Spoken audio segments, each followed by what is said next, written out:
tumbles down the street and makes a sound out of scale in a silence like a dream, and puts me in another world, another mind, another place, another time, completely.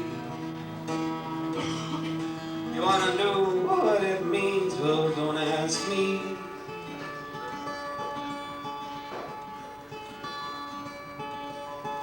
I'm just kicking a can.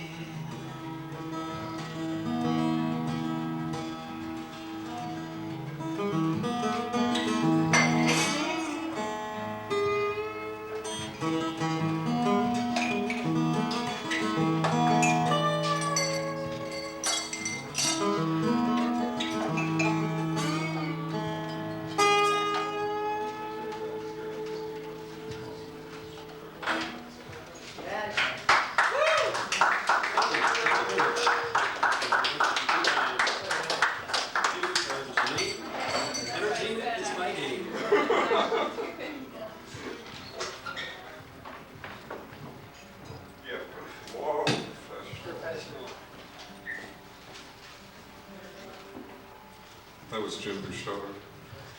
And breathing down my neck now. Let's move it on.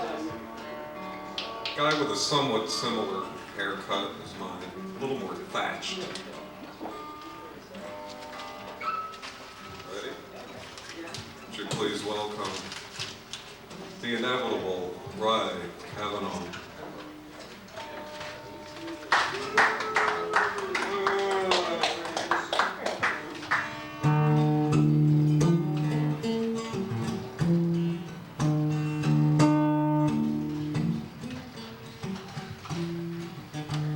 This song showcases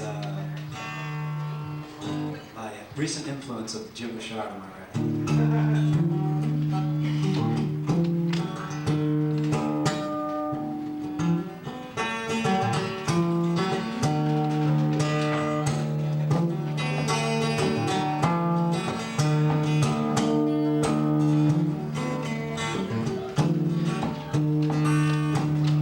She's got a blue umbrella. She's standing in the rain.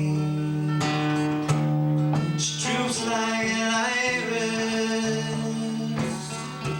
little wild, little insane.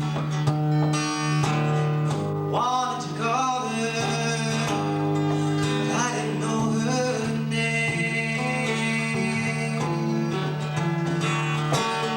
Hey, that's a blue umbrella. Was all that I could see.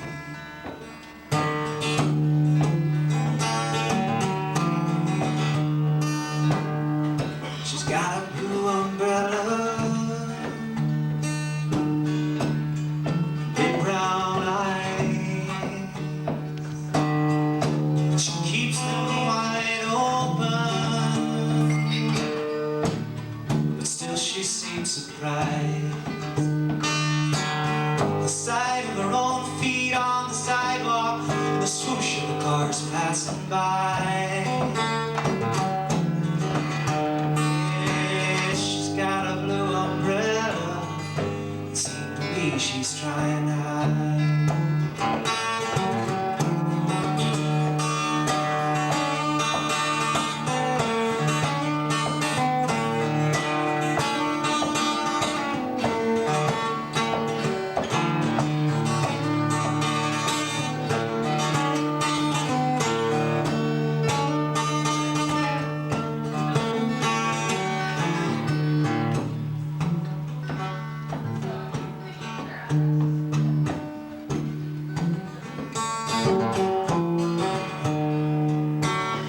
She's got a blue umbrella. She's standing in the sun. There's something about her that reminds me of someone. I wanted to hold her, but I did not know why. Yeah, as she drifted away, I could not see her in the sky.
sat together in the park.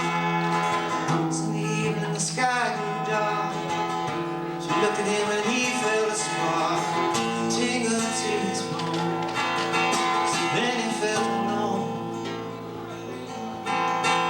He wished that he'd gone straight, watched out for a simple twist of fate.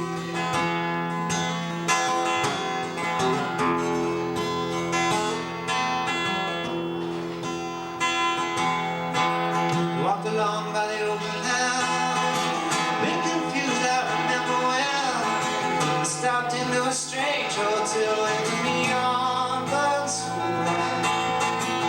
And the heat of the night, it looked like a freight train moving, a simple twist of fate.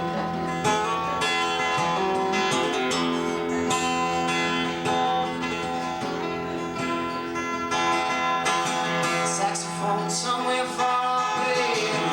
He was walking home by the arcade. Light flushed through the beat up shade where he was waiting. She dropped a coin into the cup of the blind man at the gate. She forgot about the simple twist of fate.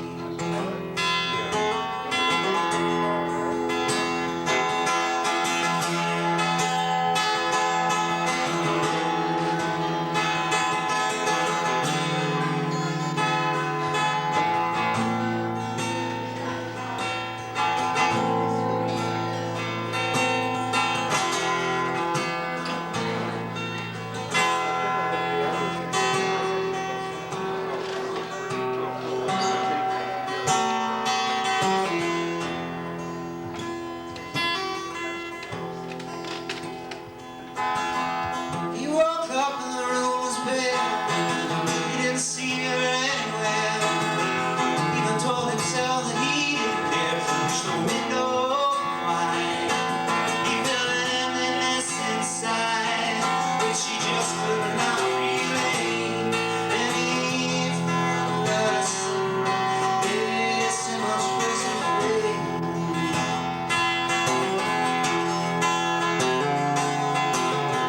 He hears the ticking of the clocks. He walks along with a pair of the tops. He hunts her down by the waterfront docks with a sailor's arm coming. Maybe she'll pick him out again. Oh, how long must he wait? Just one more time for a simple twist of fate.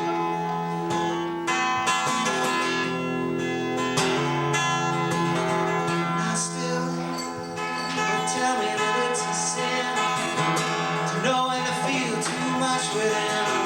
I still believe she was my twin, but I lost the ring.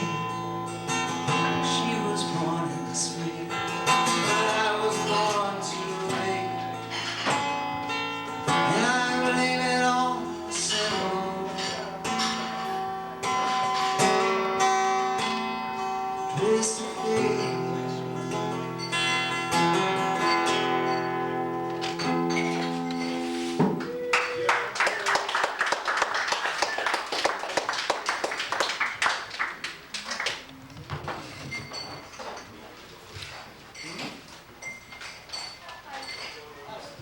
Okay, that was right, Cavanaugh. Next, Bain. It just says Bain. Hanna. Isn't he Batman's For phone? the few remaining people, please do short songs. Seriously. I was gonna play you got it, Vita. Do you have a direct?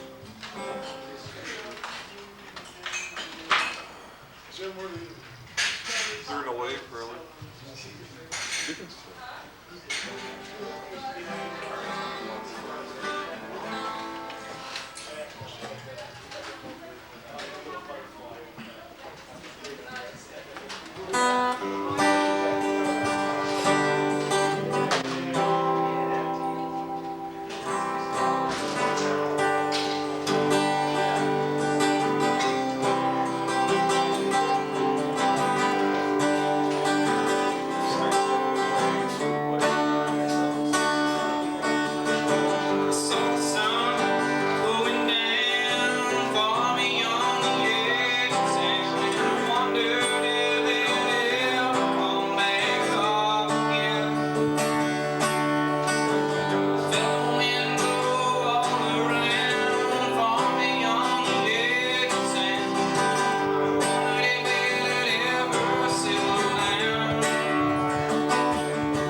Yeah, I think I should just. Thanks. There's hardly anything here. Thanks.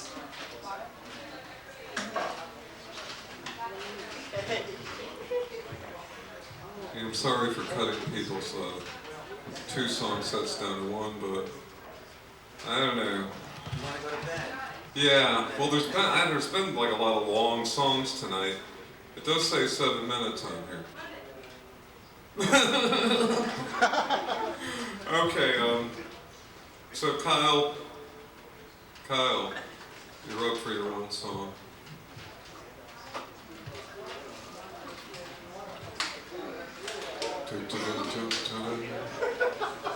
It's just one of those songs. Hey Jim, will you sing the Make Friends with Kool-Aid song? Make friends with Kool-Aid, make Kool-Aid with friends, for fun that never ends. That never ends. I wish I could tell a joke, but I can't remember any now. Just tell the punchline. That's my Dean Martin imitation, yeah. Gonna be playing the Sands out in Vegas next week. It gets cirrhosis of the liver. Right?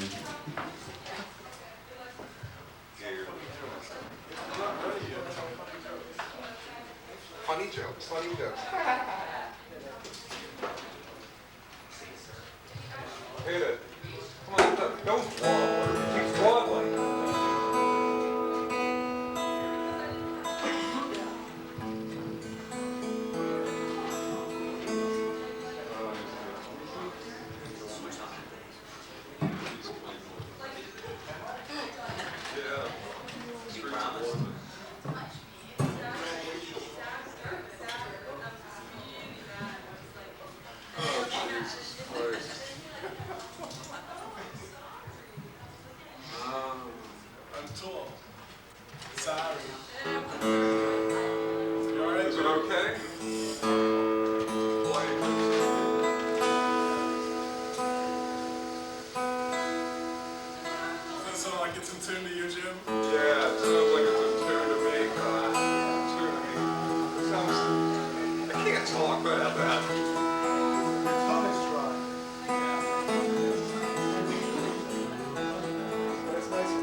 do my 32-minute and 27-second version of James Brown's I'm a Sex Machine.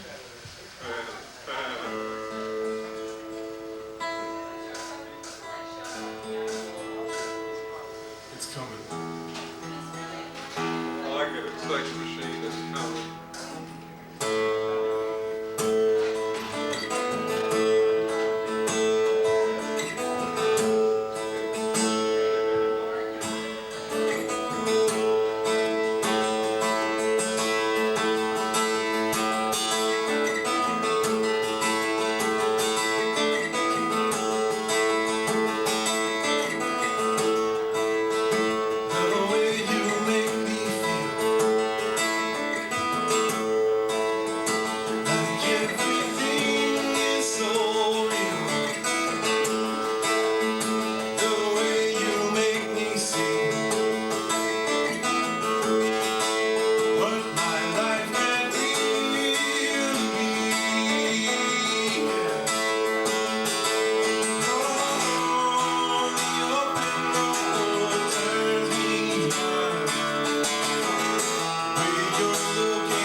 My name is Kyle, and I'm playing at the Kindle tomorrow, over by the Kindle Cinema.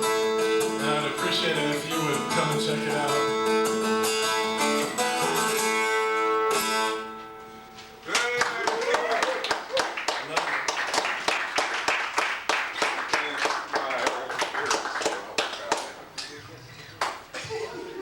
Is it safe?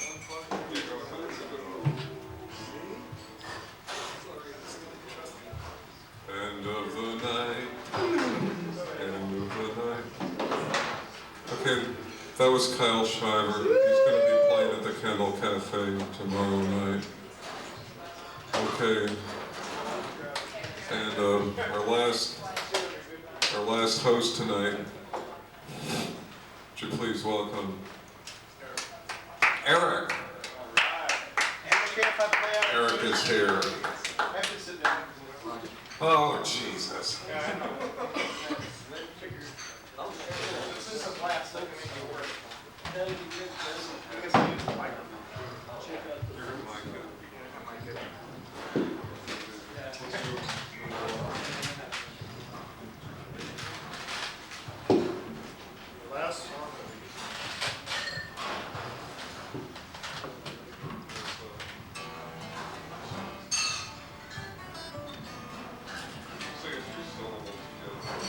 A few syllables.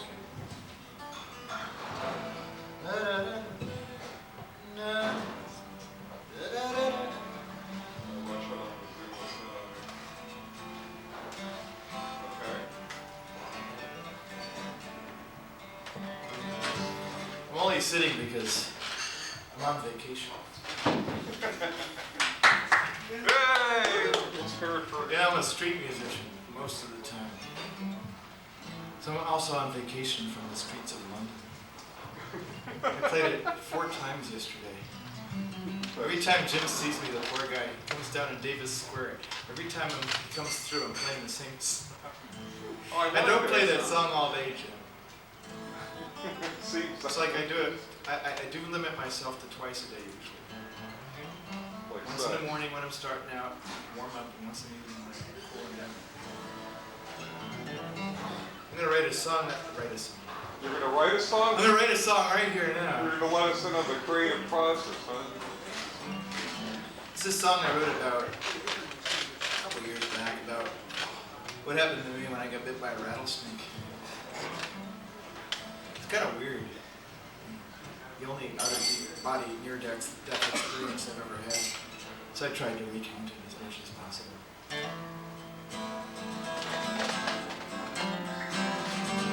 What's out of tune? Tell me which string. G string. Perfect pitch. Yeah, you know what that rhymes with. It's better than my electronic tune. Put it down.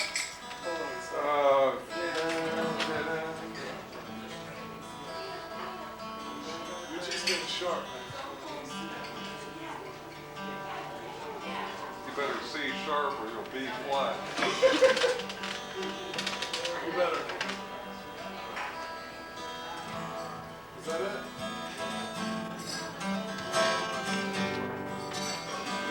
Heck with it. Yeah. Just pretend it's in tune. It isn't. It isn't too. It sounds better. Life's just like nightmare, and I can't wake myself. Oh, I shake and sweat all night. I can't seek your hand. Oh, it's a dream body that's begging. Oh, there's no way you can heal. But I'm so darkness, I'm alone in my head. Evil spirits all around me, taking root inside my head. Evil spirits don't surround me, Lord, deliver me. Deliver me.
purity holds and bay. Your spirit they has burned. Evil spirits don't surround me, taking root inside my mind. Evil spirits all around me. Lord, deliver me from the pain.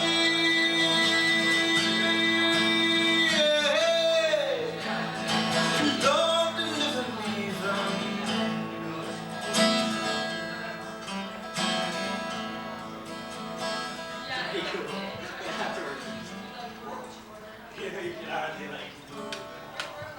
That's kind of a weird song.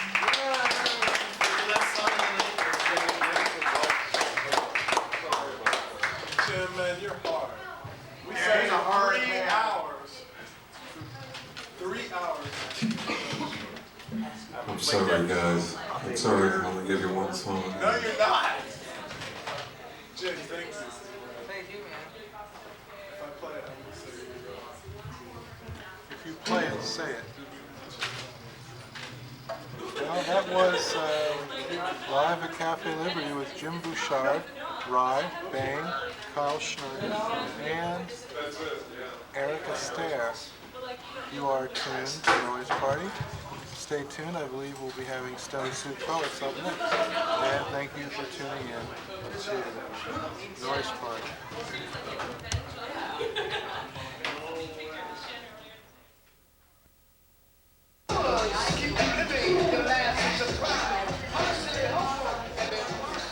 If John Bergstrom's here, I'd like to see him.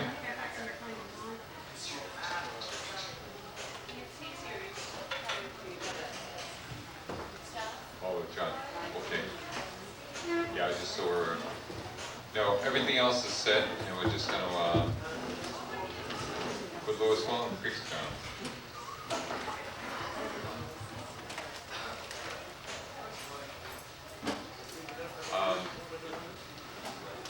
Hi, my name's Jack Parris of Stone Soup Poets, and we're in our 25th year of doing fun, fourth word.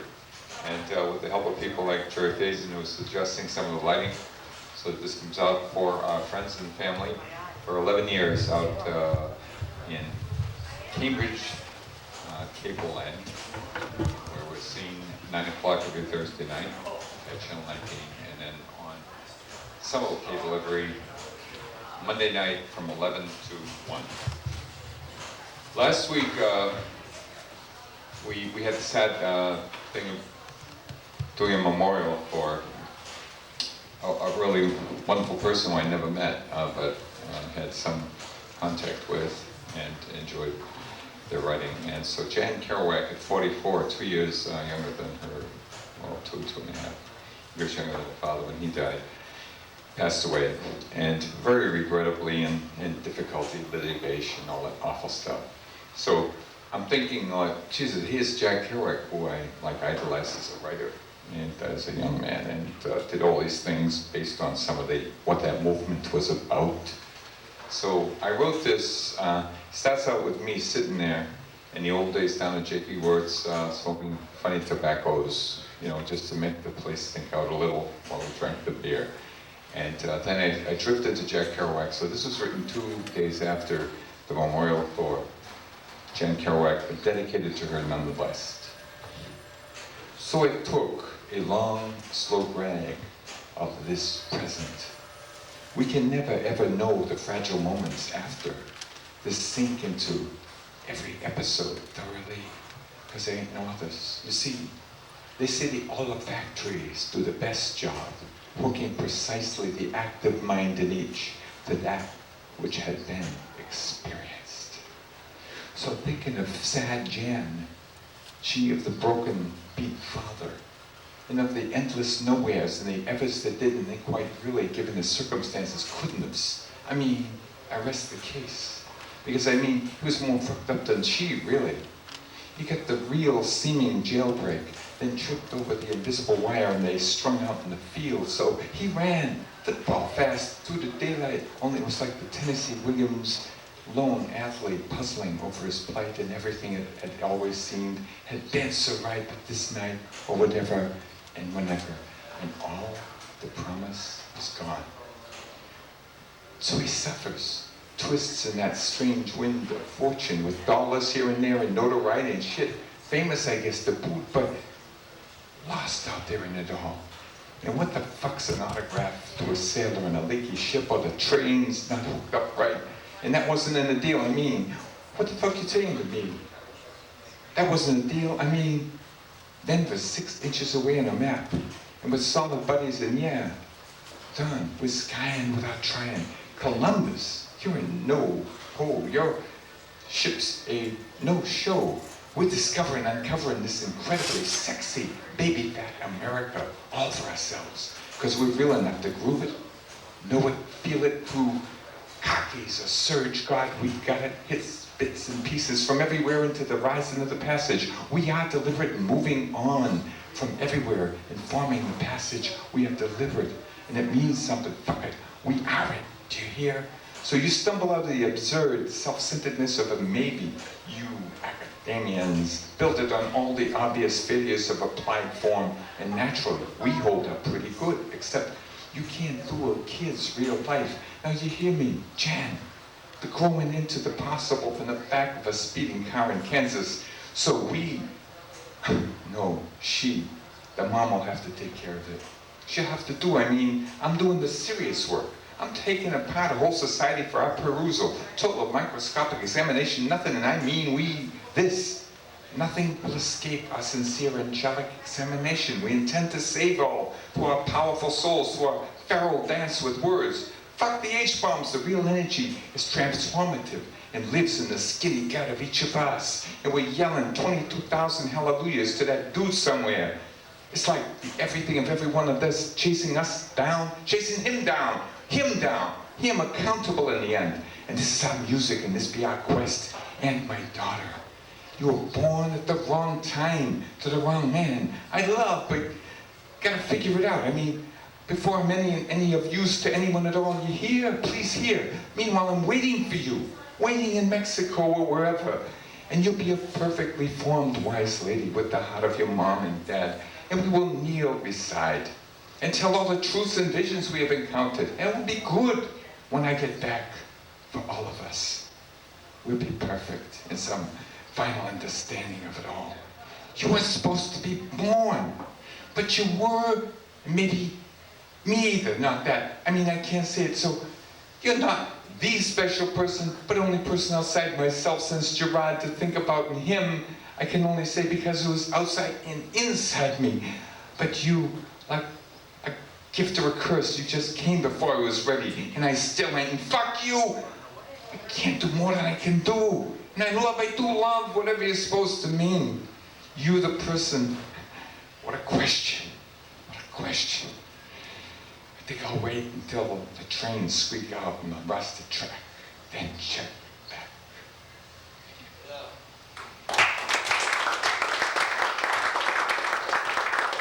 That was for a train Kerouac. No, sorry, I didn't have it last week. And God bless them both.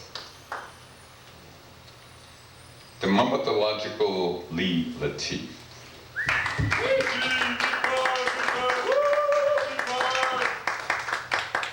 This goes out to Clibran's cat postcard book and Mrs. Burns' dictionary. Newfangled heteroclite kittens. Daydream eon hour. 33 synaptic work their tails off. Feel like rat shit. Bring home the milk. Cats with 9 lives. Teletype 110. Saccadic, epitonic. Strain the spuds. Write one's own ticket. Conceptions. While they're sitting pretty on their cappuccino from my butthole hot seat.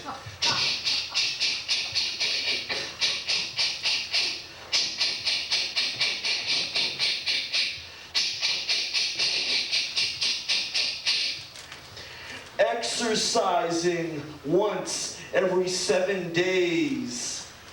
11 invaletudinary, flee in one's ear, feel in one's pocket for one big hairy rocket, Jack LaLanne calicos, toe rag touch, their downgered, diaphoretic, wooloo mooloo yank, hands off your cocks and on your socks paws with their do the hokey pokey forefoots and their Purina Cachow pincers.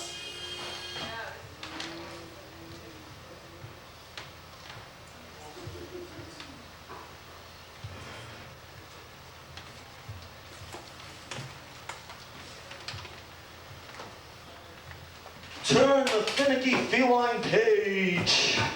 Hibernating figment.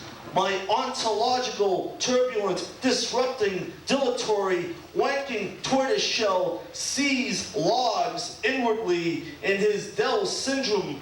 Copernicus, howdy-doody heating pad, catnapping, four-poster bed. Meanwhile, he meow counts with Nathic Galliardice, 15 Manswitude, dyke looping, mao-wanging, jumping Jehoshaphat, young sheeps. Meow, bah! Meow, bah! Meow, bah! Meow, bah! Cinaic square meal blowout. 4 high colonic Angora ballroom. Eat one's ass off, rudivorous cannibal, hungry croaking, chew-facing mousers devour their famishing dental and jaw implants on a tender victuals Asian cuisine of herb-like shrimp, vegetating white rice, grilled chicken wings, and burst into bloom noodles with their snare drum chopsticks.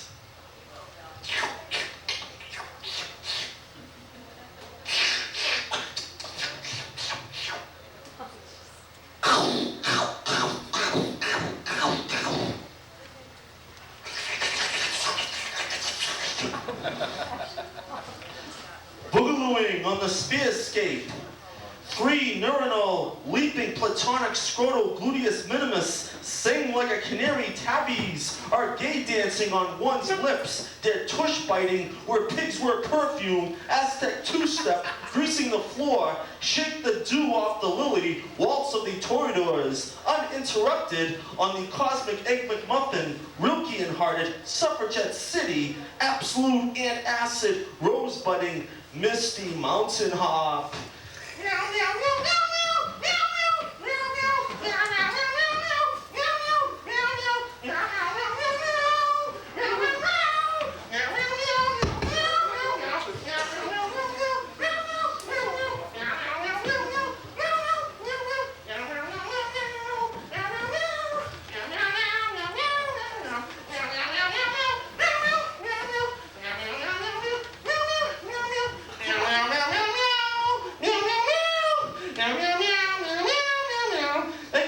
Good night.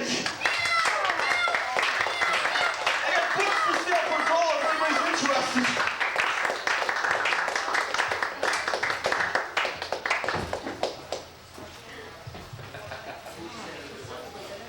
Let's leave it cheap. I'd like to bring us back to a certain reality for putting everyone on that signed in the time that's here. People can't go over 4 minutes, please. If you have a 5-minute poem, maybe, but that's, excessive amount of time is going to just screw up people at the end of the show. So please don't be self-indulgent. And by the way, welcoming back Francis DiMenno, the wrong hero.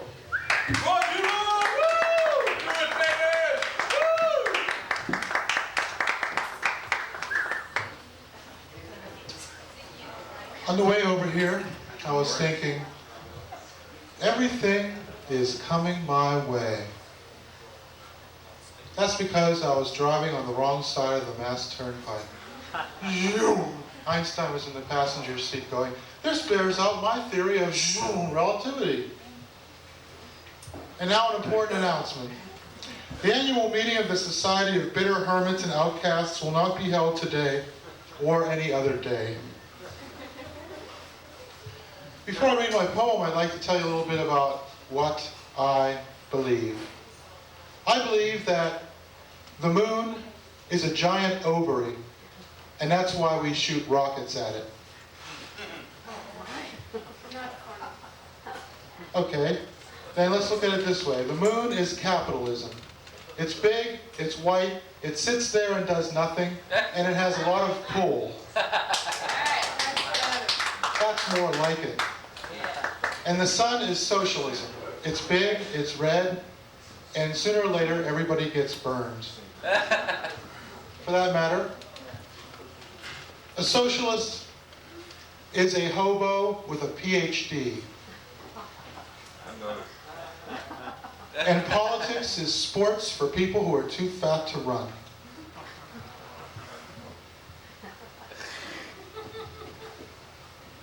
I'll read my poem, but first I'd like to read a little something by Edward Dorn, who said in his book Yellow Lola, which is a follow-up to Hello La Jolla, whereas poetry is now mostly government product, the work of our non-existent critics is unnecessary, the grades assigned to meat will do nicely.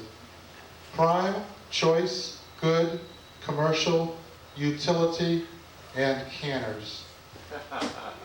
Ed Dorn has been an inspiration to me, and I'd like to, I'm going to have to actually try to sing this because it doesn't really make much sense otherwise, and I'm going to sing it in a twangy voice because at least if I can't sing on key, at least I can be consistently flat. And it's called poetry. You know, 100,000 people in the United States read poetry, and I think about 99,997 also write it. And this goes out to them, and it's called poetry. Poetasters, versiflasters, wedge pens and write like bastards. Versiflasters, poetasters, write your rhymes with turkey basters. I cry perdition on you crawling worms, who get your inspiration from the Book of Forms. This is the Book of Forms, it's by Louis Terkow. It's very hard to use. I suggest the Poetry Handbook by Babette Deutsch. It's much easier to use. They give examples. As for me, a terza rima sonnet, insipid stuff say I a pox upon it, and verily I'd rather go to hell than be the author of a pointless villanelle. Poetasters, versiflasters, wet your pens and write like bastards. Penderagodes have never been my speed, for Anglo-Saxon prosody I have no need. Oh, by the way, Robert Frost once said that free verse is like playing tennis without a net. Well, I'd say that's better than making an enormous racket and having no balls.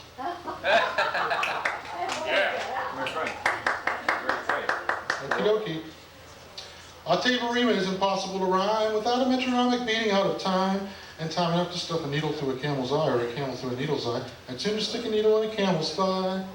And a rhyming dictionary is thicker than a leg of lamb. This is my rhyming dictionary. It's not quite as thick as a leg of lamb, but it'll have to do. For flaccid madrigals, I do not care a damn. Okay, I'll skip all the choruses.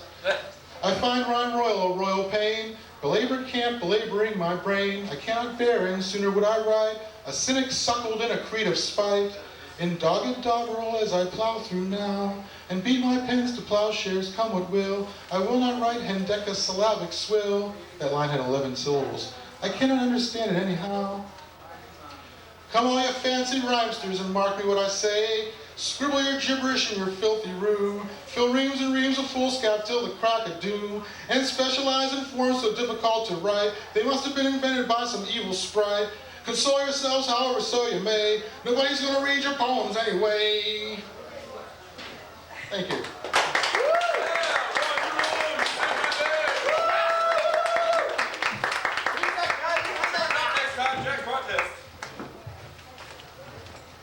Francis DiMenno, the wrong hero, I assure you.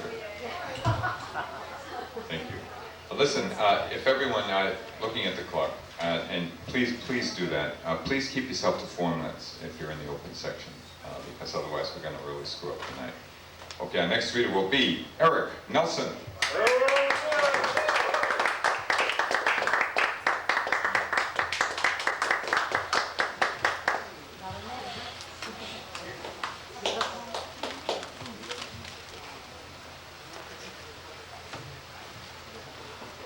had a roommate who was interested in aquariums, and he managed to find out that a lot of new aquariums that are built lately, the water supply pipes are disguised as trees. And in order to do this, what they do is surround them with a crowd of real trees, and as an excuse to do this, they have an exhibit about trees, like Save the Rainforest or something. So I figure that those trees must have a real, something is happening and you don't know what it is, do you, Mr. Jones, kind of feeling as they go up. So this is what inspired the refrain for this particular poem. There are two boys sitting at a subway stop. You're not really another tree. And they're guessing who might be an undercover cop. And why should I let you hide behind me? There's a man in the nightclub with a briefcase in his hand. You're not really another tree. And did he really come here to listen to the band? Why should I let you hide behind me? There's a van parked outside near the empty store. You're not really another tree. And I've got a funny feeling that it wasn't there before. And why should I let you hide behind me?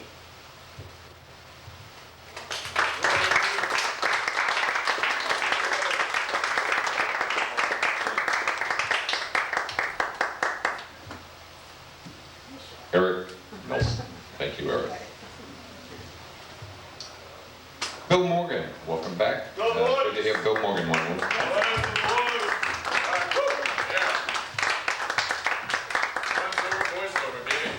Hi, folks. I'm going to do two poems tonight. The first one, for those of you who are not up in your German mythology, I'll give you some background because I make allusion to two characters, Brunhilde and Siegfried. Brunhilde was a Valkyrie, or war goddess, who fell from grace and was then made into a human and became the lover of Siegfried, a German war hero. She was the happy homemaker at Brunhilde's rock while he went off to the Rhine to win fortunes for her. However, villains drugged him and made him forget her. That being said, this first poem is part one of a large poem dedicated to a woman who was a lover of mine who fell into drug addiction. This is called Suzanne, part one. Night we met ensnared two German Americans loving the dark caverns of society. Her deep brown irises ruined my steadfast weathering of independence. Our easy conversations exposed leaks in my patched ship. Safe harbor was found at last in her arms. In a flash without a singe, ours was one bed. Passion in bodies and thoughts, we augmented each other with private exposure of almost all. Sometimes teary reminiscences of past hurt wrongs, sometimes pictographs of care. We'd lock eyes over paperbacks, often joy dancing, we sang songs of us.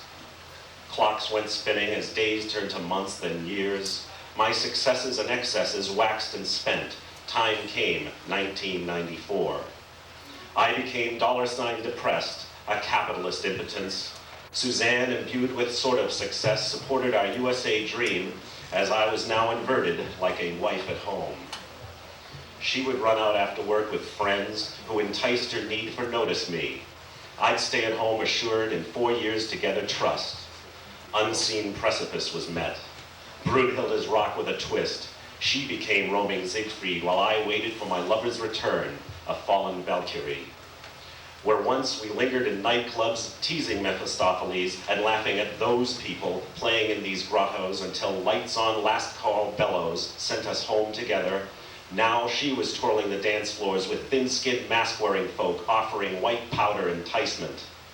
Blindly assured of her I was stay-at-home Bill, wrapped in a downy belief as she rolled on into the dark.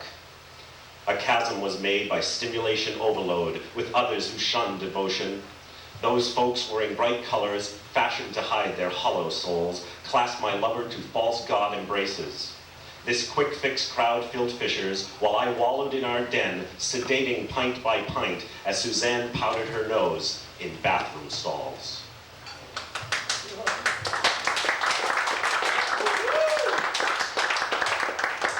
And the final poem is one I've read a couple of times and since revised slightly, but I think I'd bring it back since yesterday was Father's Day. This is dedicated to my father. It's called Father, Son, and Spirit.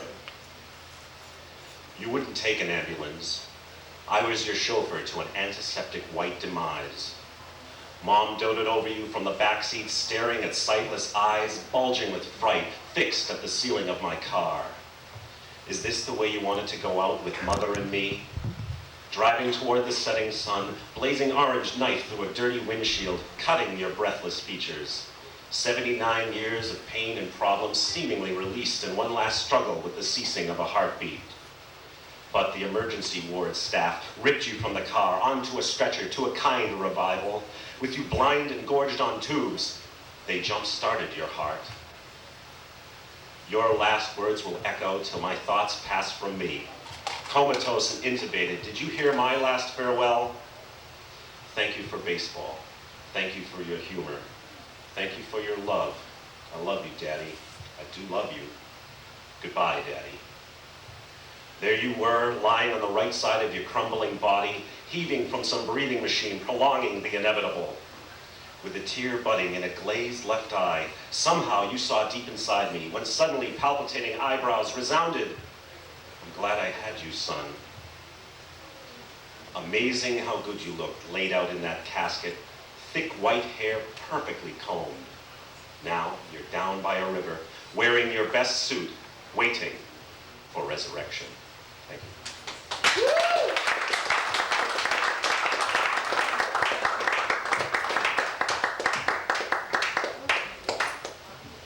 Stepping in for Jack for a second.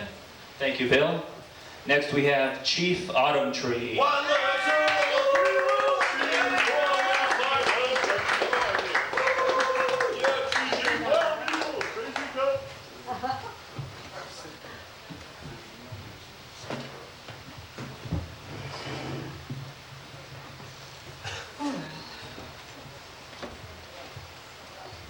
Sally, scuba girl, skin, rubbery, wet suit, snorkel in her mouth, sucking in the tropic air, showing off her Vichy suave.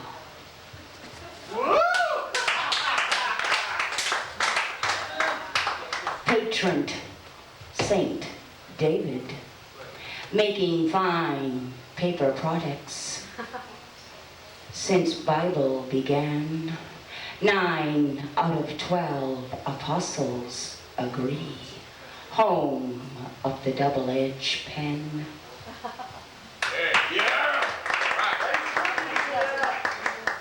Last piece, short attention span poet, this is for you. Toys inside Digby. Molded plastic explorers, front door passengers, looking for adventure or whatever melts their way. Thank you.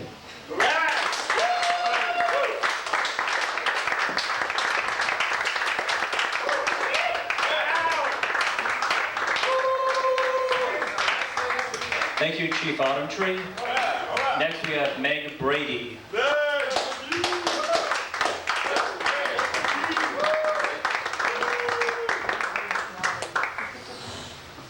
Thanks. Let's see. The first is called Prayer. The faces of hardware stores disappoint me. I dream of cold cuts within them, soft and moist. What fulfillment do aisles of equations, hard recipes offer? Just metal joints, hinges for married rooms, fixtures to people, our mantles, our shrines. Give me something easy to digest, to taste as true, then forget. And this is called, thank you, Before Spring. Each weekend, the summer heat surprises me, for I still anticipate lilacs that have bloomed and passed. I don't know when the last time was I watched peonies grow stinking sweet, sticky, ecstatic with ants, and believed in this, in what it told me, that everything lay just ahead. Thank you.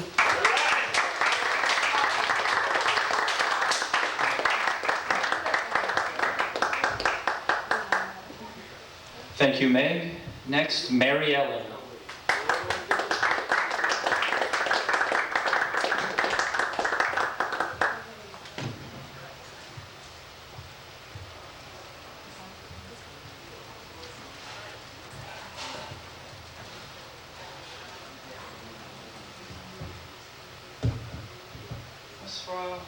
This is for all of you who ever had kids and every day on summer vacation ask you, what are we going to do today? This is called Summer of 7 and 10. Mom, watch this. Mom, look, look. Mom, watch me. Mom, Mom, Mom, watch me. Look, look, watch this. Mom, watch this. Look, look, watch me. The sounds of my summer days, my children laughing while at play, swimming, diving, giving dives unique names, bicycle riding, tree climbing, rolling down grassy hills, swinging, drawing with sidewalk chalk, amusement park rides, real four-leaf clovers found outside, wiffle ball, playing catch, blowing bubbles, silly, hilarious bodies, suspended in Velcro suits, stuck to Velcro walls, hide and seek, TV tag, tickling, water gun fights, water balloon toss, and always the never-ending chorus, Mom, Mom, Mom, watch this, look, look, watch me! Soccer ball, kickball, basketball, coloring, finger paints, face paints, new jokes, water slides, knee scrapes, miniature golf, Tonka trucks, chained to the tree, Jellystone camping, campfires, songs, stories, stars, taekwondo, cookouts, bike rides, sibling fights, sleepovers, birthday parties, movies, hikes, grasshoppers, crickets, and lightning bug treasures, fishing, pony rides, bunnies, hose and sprinklers outside, mud puddles, muddy faces, squeals of delight, and always the never-ending chorus. Mom, Mom, Mom, watch this, look, look, watch me! Periwinkles, little terns, sea crabs, seaweed, rocks, shells, rocks, rocks, sand, rocks, waves, ice cream, buried in the sand, sand, sand, sand, sand, sand castles, holes dug to China, Tonka truck tracks, reading, exploring, poison ivy, outdoor concerts, fireworks, motorcycle rides, and on and on and on, along with their never-ending song, Mom, Mom, Mom, look, look, watch this, watch me!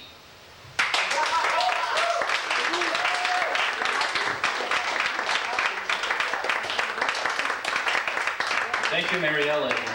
Next we have Laura.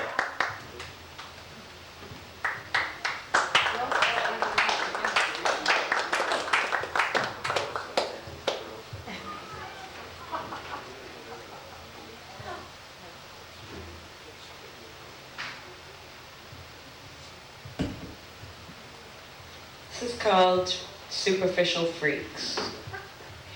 You look at me, friendly eyes turn to ugly glare. I know what you see. 16 earrings poking through lobes and cartilage, silver ball protruding from my silent tongue. You say, sicko, weirdo, freak. Ugh. Can't even get a job selling you flowers, not fit to put your groceries in a shopping bag. Wouldn't dream of me teaching your first grader to read because I choose to wear my differences for you to see. You don't even know me.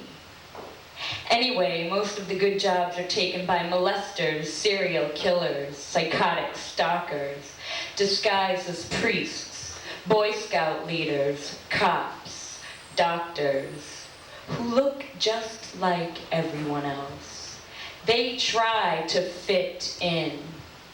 I have stood red-faced beneath disapproving stare, demeaning inquiries. How many holes do you have in your head? How do you eat with that thing in your mouth? What else do you have pierced? Are you into pain? How do you walk in 4-inch spike heels that squeeze your feet to numbness, twist your toes like tree roots? Why do you push up your tits and wrap them in wires, squeezing size 12 flesh into a size 5 dress? Doesn't that hurt? Because 2 million other people do it? Because society says it's okay? Sheer numbers, you say? 6 million lives wasted in the Holocaust, hundreds of thousands enslaved for 400 years for the color of their skin, still treated like third-class citizens. Sheer numbers, you say? Do sheer numbers make it okay? I chose to escape from your White House picket fence, two-car garage institution. And wasn't it you who set up institutions for raving lunatics, perverts, and socially unacceptable, incorrigible criminals? Who are the freaks here? Who knows? You see, misunderstanding works two ways, like left brain and right brain. Someday, we might meet again, superficial freaks in the same loony bin. Always.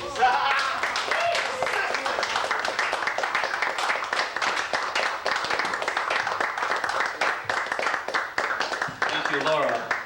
Next, Murray Denofsky.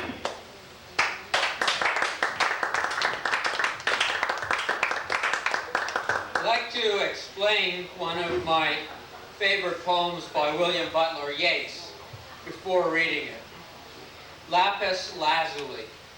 This is one of his more obscure later poems. My take is, he is talking about, many people say that art is a frivolous thing, especially when you consider all the tragedies in the world and all the serious political concerns that we should be devoting ourselves to. But perhaps if you take a long historical viewpoint, you see that these tragedies occur over and over again. There's nothing really new. Nothing should really be surprising about them. It's just something we have to go through. And the person who is really wise, the artist, can devote himself to building things up, knowing they're going to be destroyed again, and building things up again, simply as a kind of eternal dance, which is, he's decided is just worthwhile doing since we're in it. And art helps us to appreciate this fact and see the history perhaps in a more philosophical way. Lapis lazuli. I have heard that hysterical women say they are sick of the palette and fiddle bow, of poets that are always gay. For everybody knows, or else should know, that if nothing drastic is done, aeroplane and zeppelin will come out, pitch like King Billy bomb balls in until the town lie beaten flat. All performed their tragic play. There struts Hamlet, there is Lear, that's Ophelia, that Cordelia. Yet they, should the last scene be there, the great stage curtain about to draw, if worthy their prominent part in the play, do not break up their lines to weep. They know that Hamlet and Lear are gay, gaiety transforming all that dread. All men have aimed at, found, and lost. Blackout. Heaven blazing into the head. Tragedy rocked to its uttermost. Though Hamlet rambles and Lear rages, and all the drop scenes drop at once upon 100,000 stages, it cannot grow by an inch or an ounce. On their own feet they came, or on shipboard, camelback, horseback, assback, muleback, old civilizations put to the sword. Then they in their wisdom went to rack. No handiwork stands of Callimachus, who handled marble as if it were bronze, made draperies that seemed to rise when sea winds swept the corner. His long lamp chimney, shaped like the stem of a slender palm, stood but a day. All things fall and are built again, and those that build them again are gay. Two Chinamen, behind them a third, are carved in lapis lazuli. Over them flies a long-legged bird, a symbol of longevity. The third, doubtless a serving man, carries a musical instrument. Every discoloration of the stone, every accidental crack or dent, seems a watercourse or an avalanche, or a lofty slope where it still snows, though doubtless plum or cherry branch sweetens the little halfway house those Chinamen climb towards. And I delight to imagine them seated there. There on the mountain and the sky, on all the tragic scene, they stare. One asks for mournful melodies. Accomplished fingers begin to play. Their eyes, mid many wrinkles, their eyes, their ancient glittering eyes, are gay.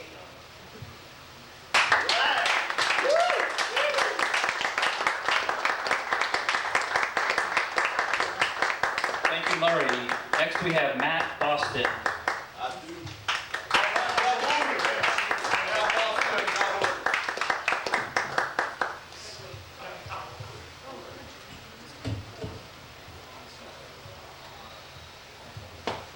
I knew there was a reason I never played with dolls. My sis had those dolls, their plastic frozen cheeks were always happy, and their instant hair went from dark to fair, straight to curly.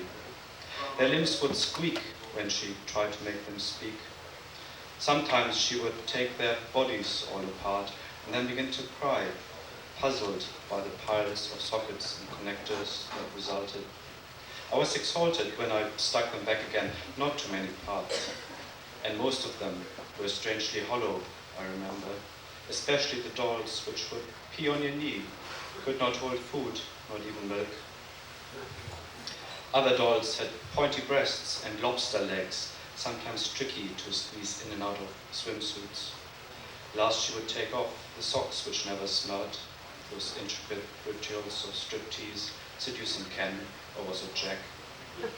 Though anatomically correct, she could never make their blank and shiny surfaces. Their stiff fingers wouldn't move.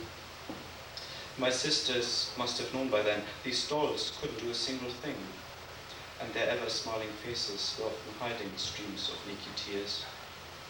Their marble eyes rolled out when she was tapping on their eggshell skin, and this love for dolls, I thought, was really thin, but then she had to learn where to begin to be a girl playing doll for herself.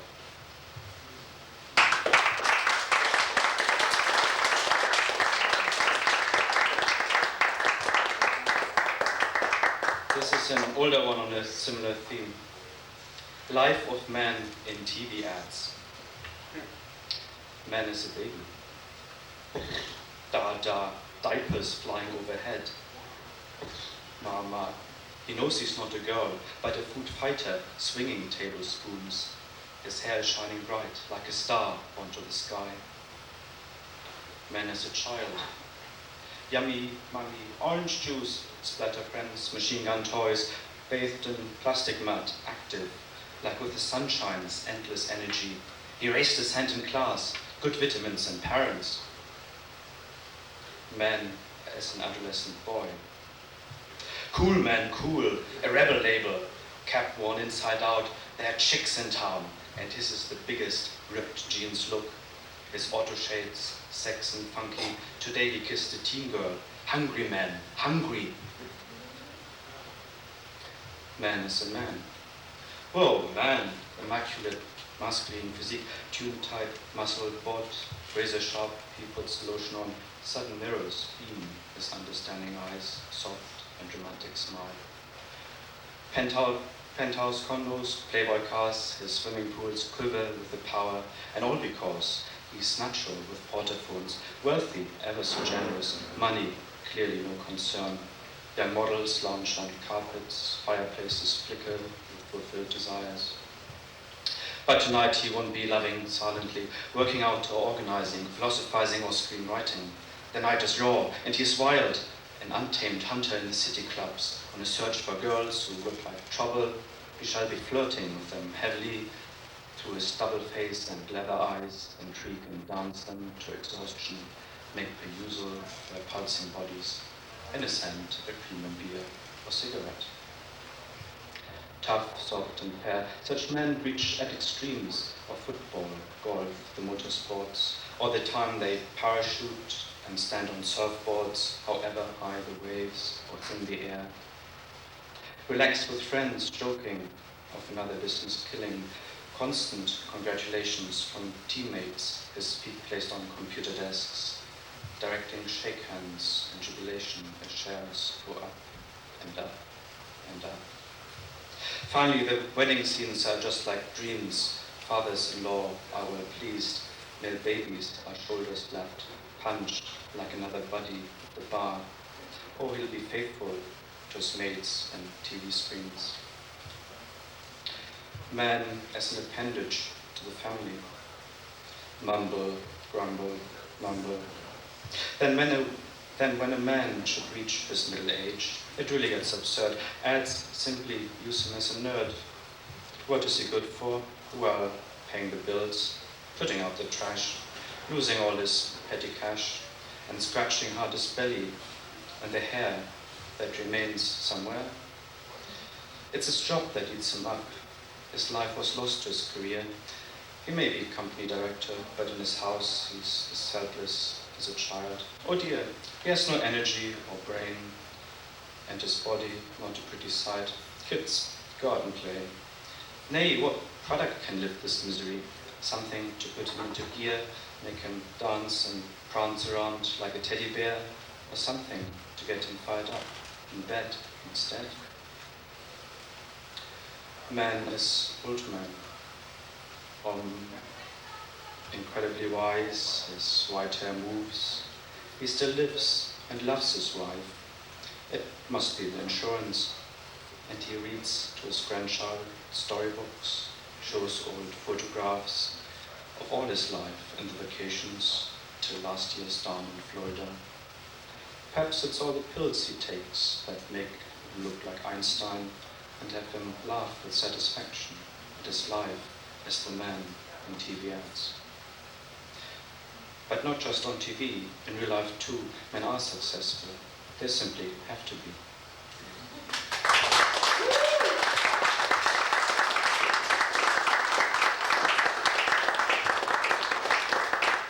Thank you, Matt. I can hear Jack's voice ringing in my head saying, please try and stay to the 4 minutes, because we're, I think, running a little over.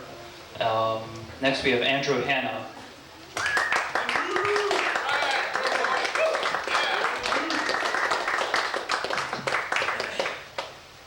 I just wrote this one earlier today.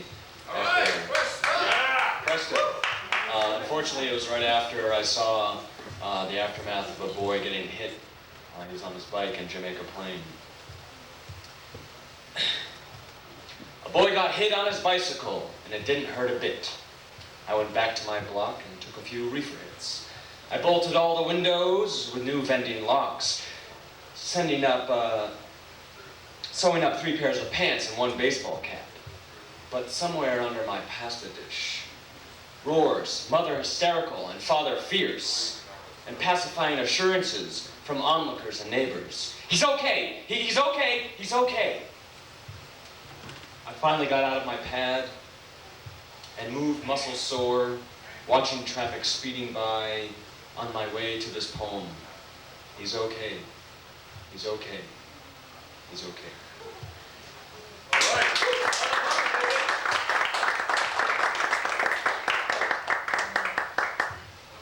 I deprived myself of being alive, as his death was this dull. So I pack up the car and drive, speeding down the road. I travel in the back seat, searching for something in my mess, periodically glancing forward, adjusting the direction, and getting back into the correct lane as cars swerve around me. Then I look up and see a car I know won't stray. I climb into the front seat and preparing for impact, life flashing before my eyes, the works, taking all I've experienced and stuffing it into a psychic backpack for the netherworld. And I can tell this other driver is doing the same thing. Time slows down, all muscles clench, eyes closed, a beautiful demolition. Auto parts flying, glass shatters, metal screams, and I don't know if I'm dead, bleeding, broken. I just keep talking to myself, and I know I'll exist, whether in critical condition or another realm. Just keep the monologue going, and I won't vanish. I just gotta keep talking to myself, keep believing I'm real, and that I'll exist, and I'll never disappear.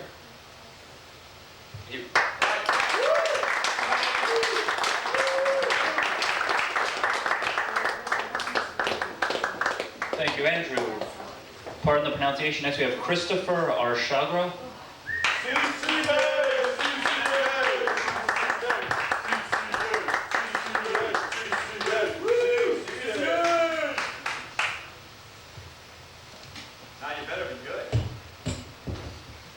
I'm not a very good poet. I don't mean to make fun of people who are still in there. Okay, how you doing, people? I got 2 pieces from last week, 2 pieces from last night, short pieces. Last week, Birthdays was called. I weep, peace sighs, the moment crests. The cavity of the soul quakes, undetectable quivers, and there are no tears. Sadness never appeared here. There was nothing to mourn over. I laughed. Silence echoed. My disposition changed nothing. I aged a child's calm with older spirit palpitations. I did not need alive or dead. My essence breathed. I'm home.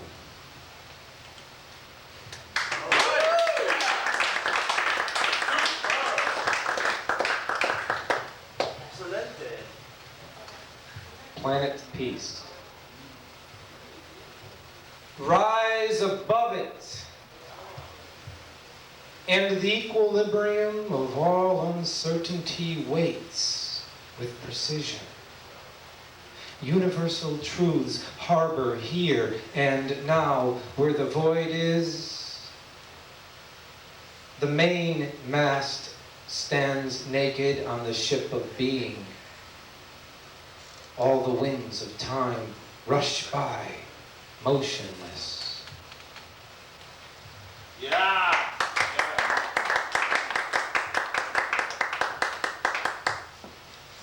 Nothing being. Her profile might have come from long-lost centuries of an aged peasant woman, still appearing again. Her eyes, many a millennium deeper than all sound that has seen through all places of fear. With all the meaning of all definitions ending in a small pool of human tears. All done and all here. With the wisdom of nothing being.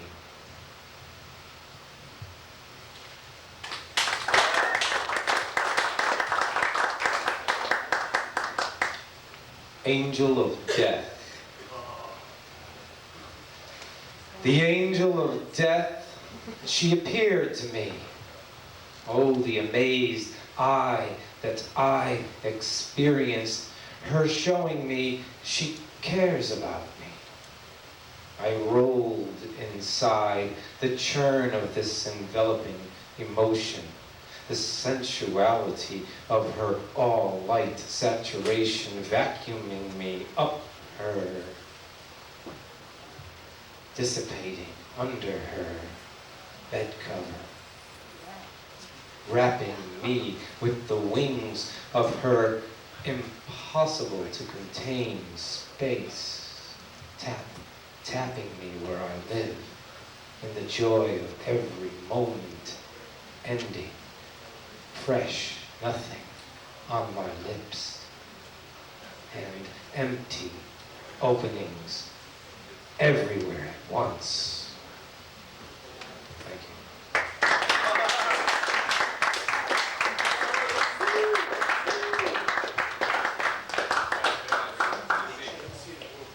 Thank you, Christopher. Lastly, we have Now for Something Not Entirely That Different by S.A.S.P.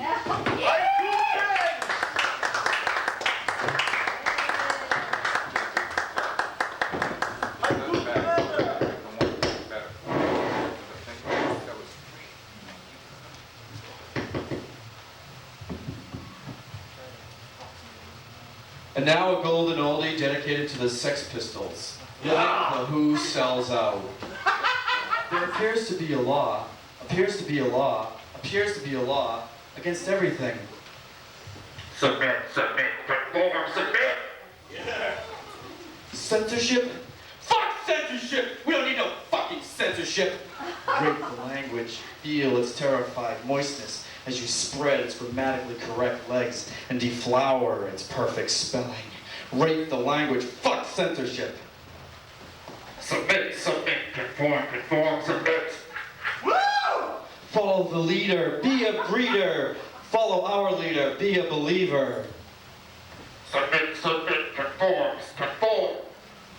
Support PETA, people eating tasty animals.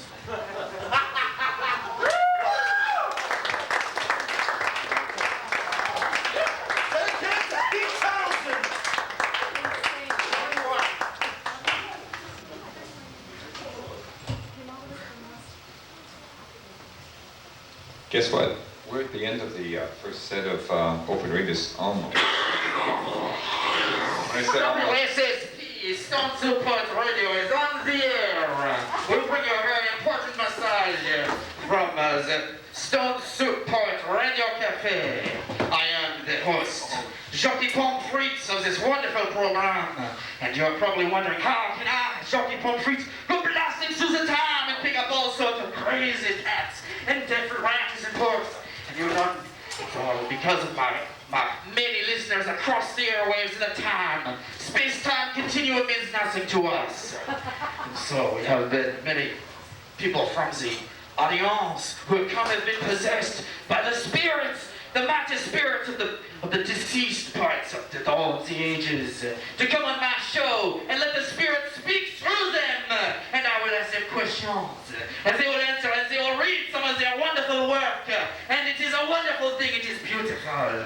And so, that is how I, Jockey Pommes Frites, can do all this wonderful stuff. But unfortunately, sometimes I must go back to my home state, and I am unable to be here. So we also need people who can be possessed by the spirit of an interested person who wants to interview some very interesting points. We ask you please to come on and be who you are on your radio or the television or something like that. We don't know. But anyways, it's all up to our audience. They must write in and talk to the program director, Jacques Powers of Stone Support's presentations. And he will tell you all about it and set the date where you can channel your very special, inspirational poets through to the people of all time. And so brought to you by St. David's Stationery Supply Company, makers of fine double-edged pens. And now, we're returning now to your regulated forecast program. We are now off the air. Hollywood Roxanne! Woohoo!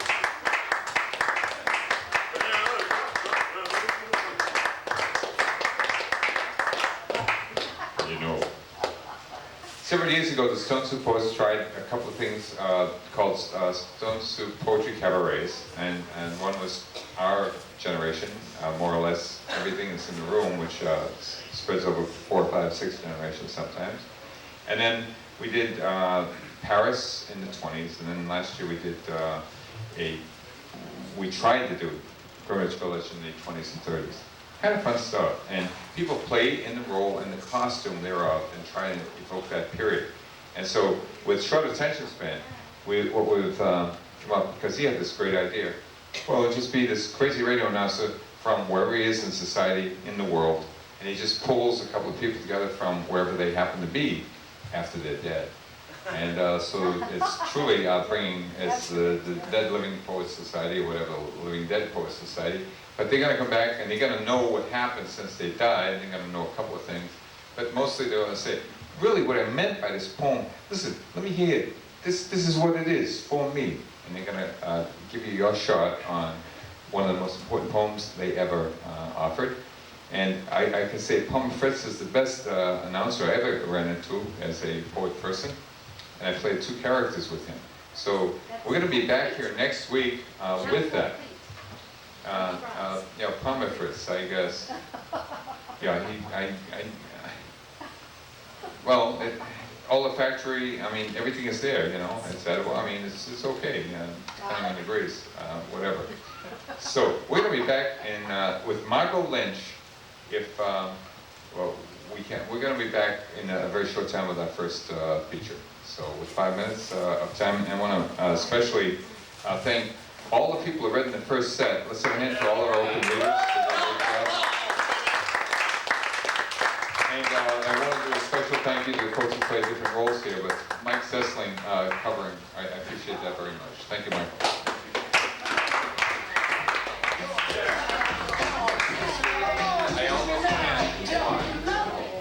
Thank you. 2 announcements. Next week, my cousin Sylvia Bullitt, an incredible songwriter, performer, is going to be one of the features here. So please come. Secondly, this Saturday, I and my 2 housemates are having a party. They're riding in the AIDS ride, and they're looking to raise some money, but also to have a good time. Saturday, 3 o'clock in Jamaica Plain. Come to me if you want to come. I'd love to have you all come. Thanks.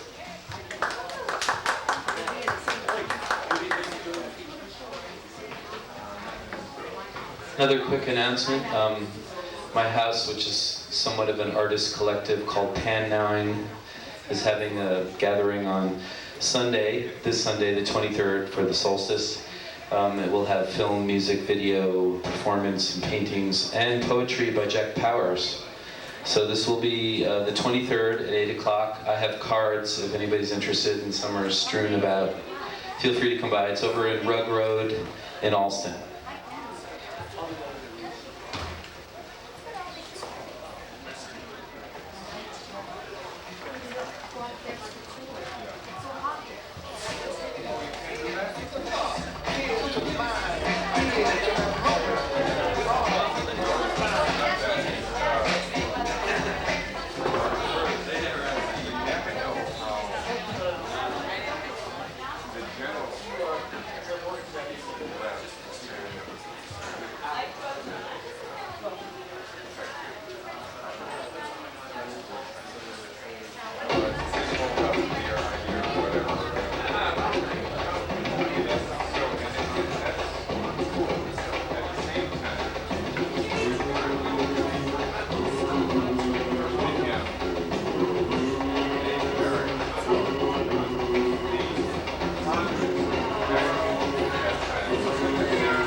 jam, then slam. Fuck that rubber man, fuck that rubber man. One day she went to feel like me, George Clinton. I can't keep it out of fear, but the girl was hit with the funky drink for the youth when you kill your Omar. Trying to do what I'm for. Up on the town, down on the beat, the funk of the slave shit, got the sound in the street, the funk in the street, and the funk in the week, the funk in the words, when you decide to speak, the funk in the sex, when it turns to love, the funk in the head, when it turns to dust, to the sound, that's the way, the funky little melody, the funky little tour, the funk in the moment, when it turns to love, the funk in the push, when it turns to shout, funky women, funky rhyme, funky hair with their funky mind, funky protection, funky scars, funky dancing and funky bars. I love you, I love your funk. I love that midnight when it turns to fun. Funk in the morning, blessing the sky. Funk in the lounge that seems to hide. Funk in the subtle secrets of life. Funk in the wrong that wants to be right. Funk in your dreams, funk in your nightmare. Funk in the children step by step. Playing in the music as it passes by. Playing in that moment when it becomes alive. Can I be good? Can you be right? Can this moment be kept in sight? Seems so different, seems so strange. Seems so deep. Hard to change. Wrong direction that can't be choices. Outside the rain, I'm in the voices. Insane, profane. Brilliance of fun.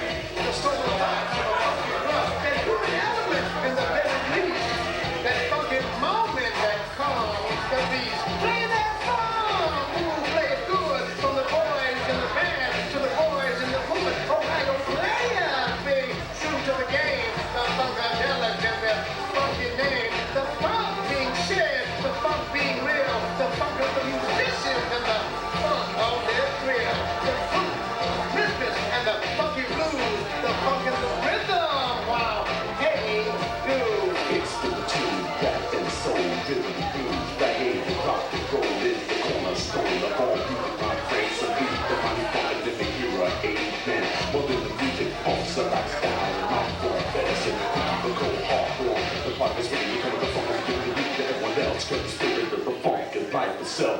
Funk is stimulate all of the senses. Touch, taste, smell, see, hear, speak. The funk is a blessing, funk is everything. No, I made a mistake. The only thing in the funk can't be is fake. Like dope funk, and then you will feel coke, methadone, LSD, you will feel codeine. So if you ever see me on like a junkie, it ain't cause I'm high, it's cause a big old set is funky. Enjoy the ride. The moment steps out of this side. Funky owners of the funky guy. Funky moments of the face of the clock. If you feel the scream, don't feel distant. If you feel that moment, make it instant. Something so deep, so very inside. Love so funky, it can't be denied. Deep in the sound, deep in the heart, deep in that moment when the funk becomes art. It keeps coming and coming, always something new.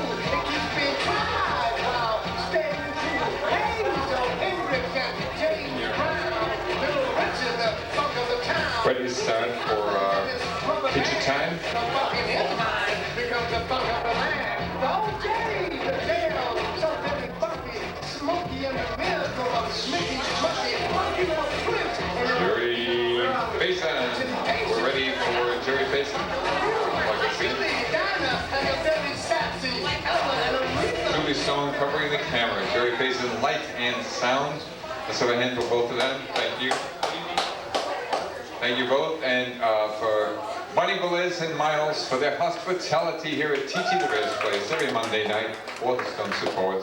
For Cambridge Cable and Seminole Cable. Thank you for being out there. And for Maria Jonai. Thank you very much for handling the door for us tonight. So Maria, we will go up now. We'll go this one with Jim Rader, our first feature. Let's have a hand for Jim Rader.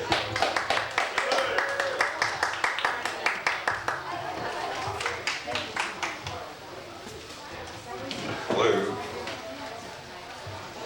Okay, let's get into focus there. Hi, Julie. How are you?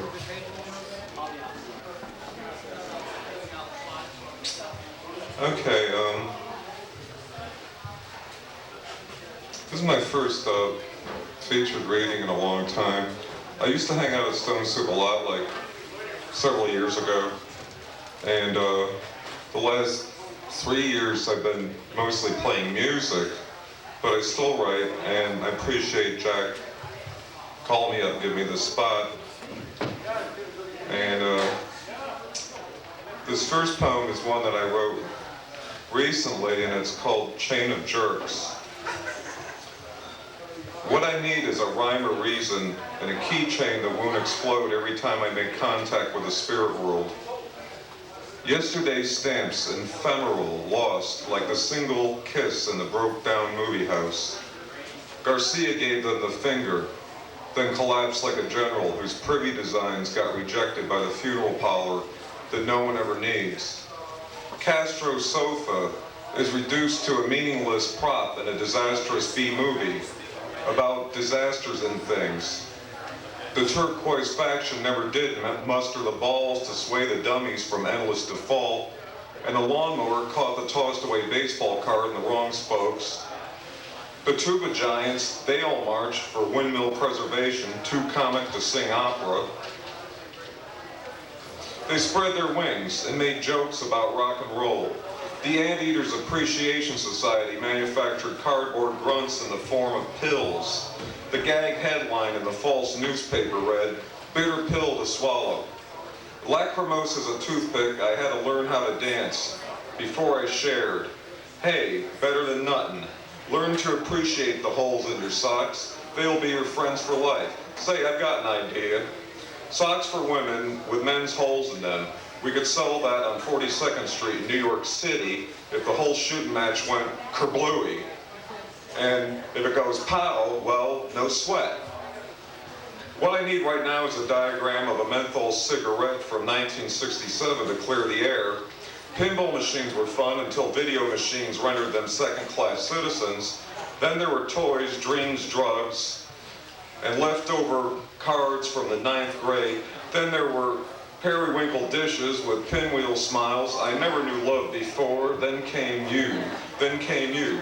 Puff the Magic Dragon don't know any used car salesman stories, and Jesus, that makes me angry. My blood boils like savvy until the soot of your nose drops produces valid emotions. Yogi Bear escapes with a picnic basket full of old Reader's Digest, and God didn't make those little green apples, and it don't rain in Minneapolis in the summertime. Look out tomorrow, this is Today coming at you. I forgot to read the latest fashion news, so they arrested me, put me in the General Electric chair. But I did not die, and today I'm gainfully employed by a midget in the stockyard who put an ad in the paper for a talking cinder.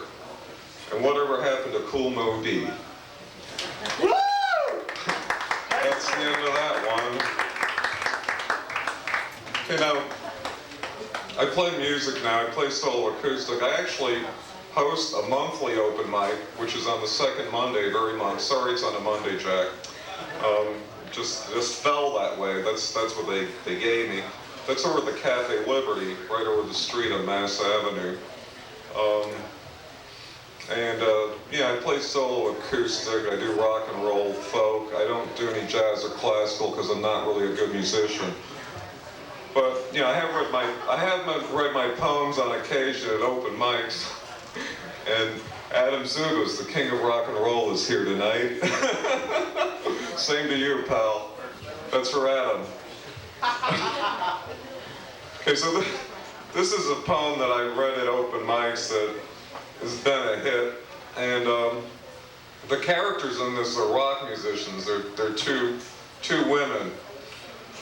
One of them is not Sophia Loren. They're two women though, and like they've actually played on the stage. Bridget Bardot. No, not Bridget Bardot either. Not Jane Mansfield. Maybe Anita Ekberg and Stella Stevens. Okay, so this one woman was doing a gig here one night. It was a Sunday night, and this woman was very talented and very intelligent and very beautiful. And she was also a complete bitch. And she was doing a Sunday night gig here one night, and she said to me, "Jim, get me my capo." I said, "I don't have your capo," and she ran off the stage right in the middle of her set and went into the dressing room. It was very strange, and she's one of the characters in this. I changed her name so I don't get sued. And this is called the Marmalade Index. The daughters of the enigmatic revolution snugly hold their gracious tea, replete with Monet prints and smudged chintz. Princess Juanita sits in a cardboard easy chair reading 1930s sheet music for earnest lawyers. She lets out an organ grinder's sigh, and yesterday's undone dishes applaud. I'm not a dandelion, Bubblegum Margie corrects me. I look out the window at the moon, a rusty silver fingernail pointing at me. Princess Juanita half closes her green awning eyes and smirks, Anouk Aimée style. Beautiful, she whispers, beautiful.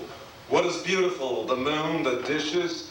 And am I beautiful, says Bubblegum Margie, and she stamps her feet. Slowly I turn, step by step, inch by inch, until I'm face to face with a wall disguised as an outboard motor.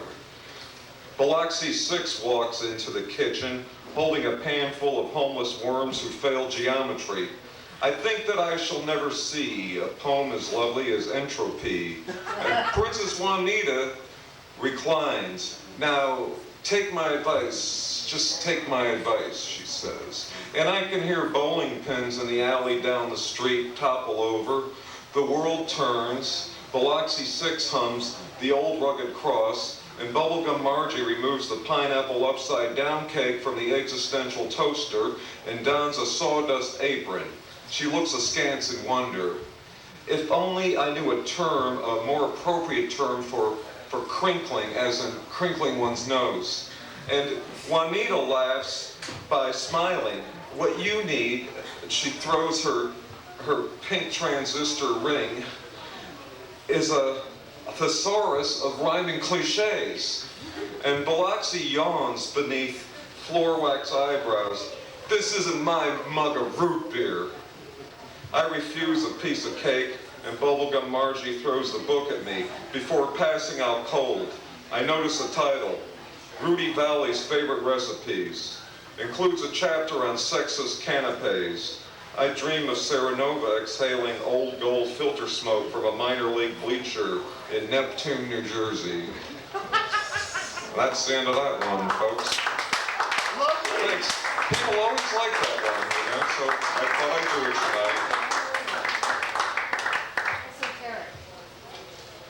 No, actually, that's I could actually explain, you know, and that was just like I was hanging out in this woman's apartment, and her girlfriends kept coming in. And I remember it was like about a year and a half ago, it was the Sunday before Martin Luther King Day, and they had the next day off and I didn't, and they were gonna go out dancing, right? So this woman called up one of her girlfriends on the phone and said like, I really wanna go out dancing, but I wanna go someplace where no one will bother us. And so I said, well, why don't you wear t-shirts that say hands off? And then on the other side it could say, city here, I don't know. Okay, and this is a poem that's a little clearer, a little less free association or disassociation. I saw this country singer at an open mic at the Kendall Cafe also last year, and he was a very classic country singer, and that was the only time I saw him do open mic. He was a pro, he was getting loose before he went out on some big tour. So this is my impression of him. This is called Bandana Vowels and Other Fixins. Nightline the cowboy takes the stage, his boot tilts one way to heaven, and his butt tilts the other way to hell. 1957, gold trim horseshoe shirt pockets, Seconal memoirs filed off somewhere in calico brain, lanky pants, brontosaurus DA, Nightline gets inside a love song, softly, softly. I take Times Square Junior outside to watch a train wreck. The smoke clears, the engine's back to working, and we smile back inside, back to Nightline and his second rawhide mantra. Whiskey, boys, whiskey. Love, sweet love, and bad, bad whiskey. When the thought of you catches up with me. Thank you. That's the end of that. Yeah, this one bunch, like I was really inspired when I wrote these. It was like, Raffi Wolf said, well, they mean something. Something was driving you, right? And this is another one.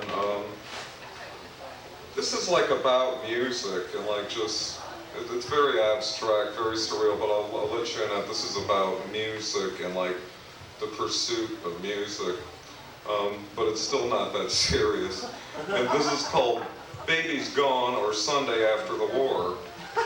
The day is shot to hell already, and it's only 12:38.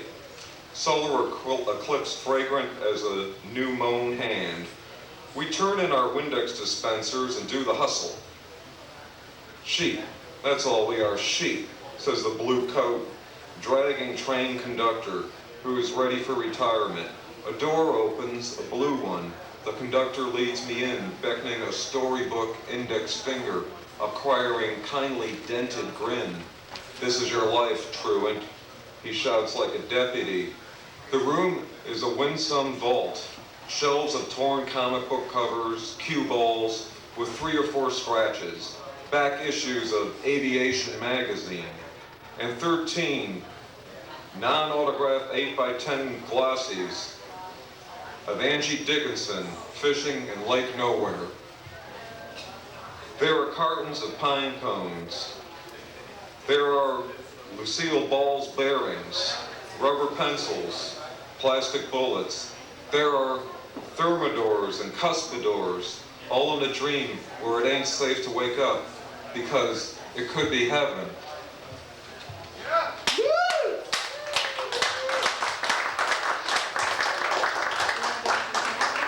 Boy, it sure is hot up here. But it's worse up here.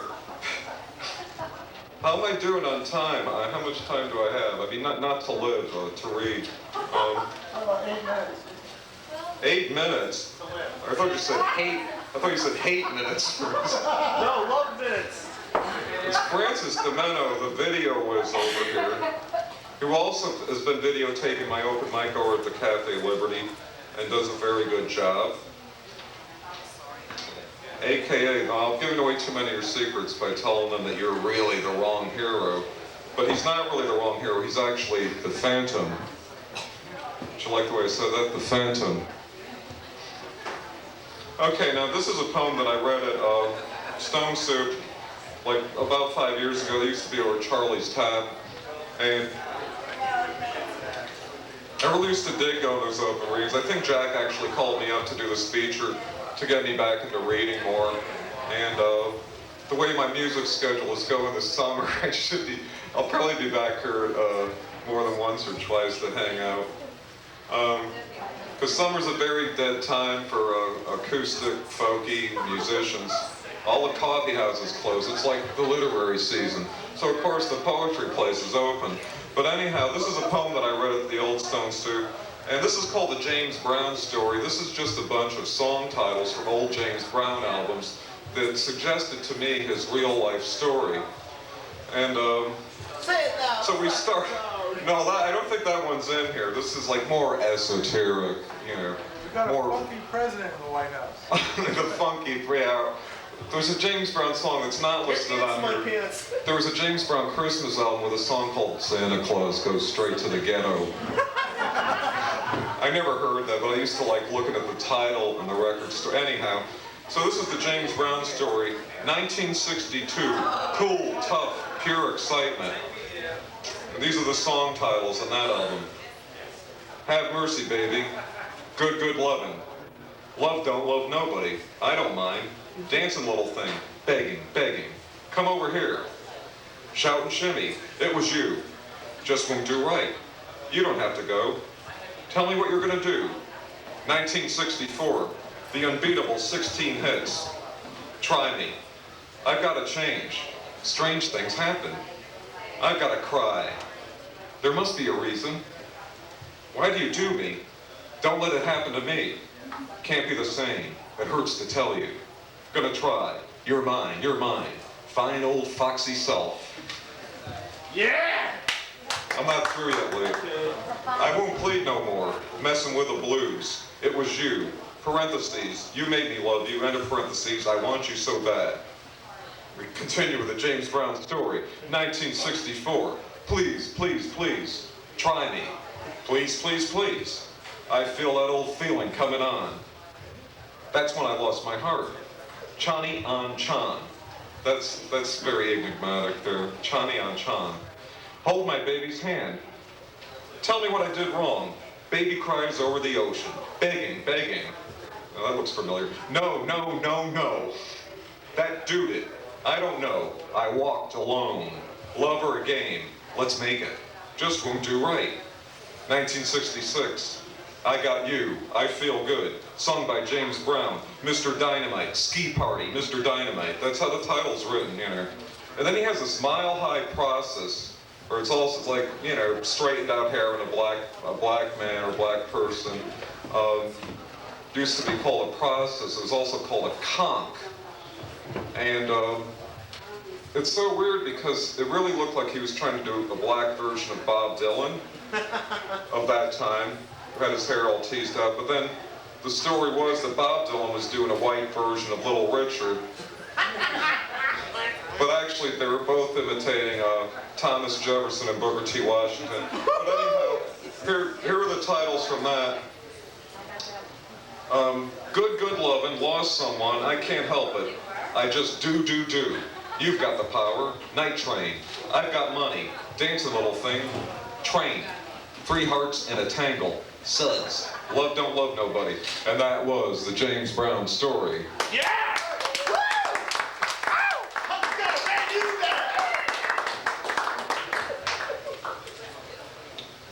there! Okay, now I'm going to read this bunch of poems about my relationship with Charles Manson. What? What do you want me to do now? Tell it, James. Oh, yeah, sing it. Yeah, okay.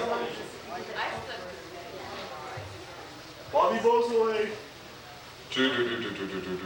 What to read now? I'm gonna read something old, you know, because like, long time ago I was living in New York City back in the 70s. There's a book out now about the early punk scene in New York by Legs McNeil, who used to edit Punk magazine, and it's called Please Kill Me.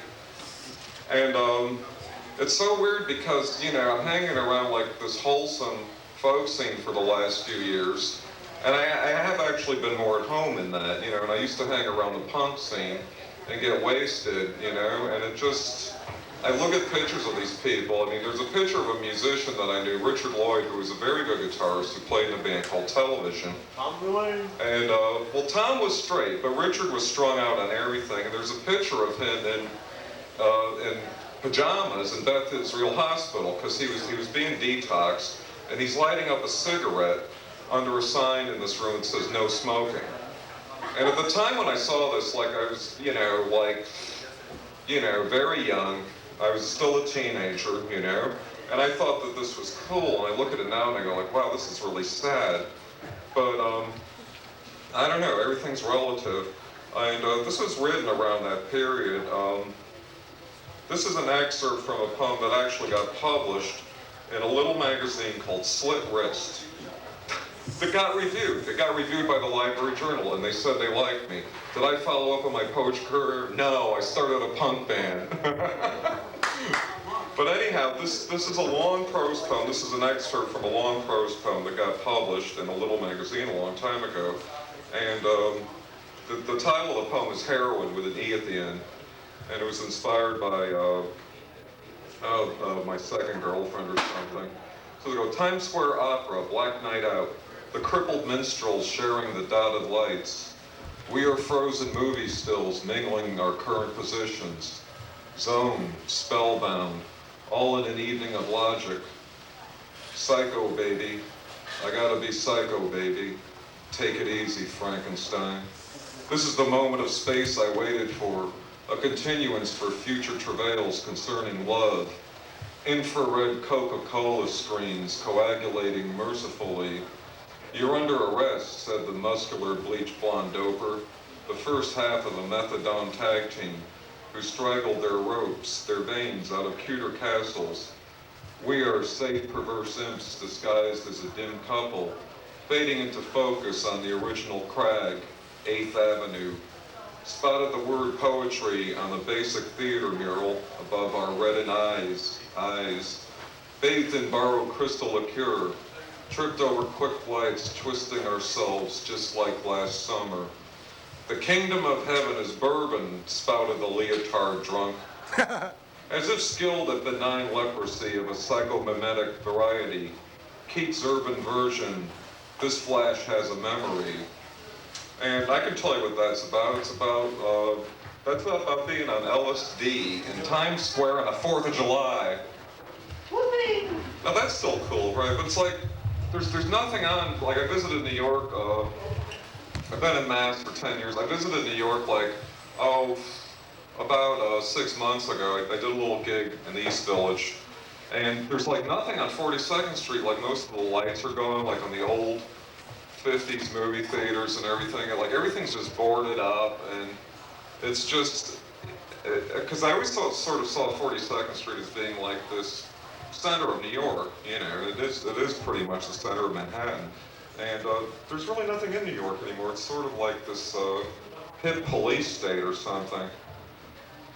But here's another section from that same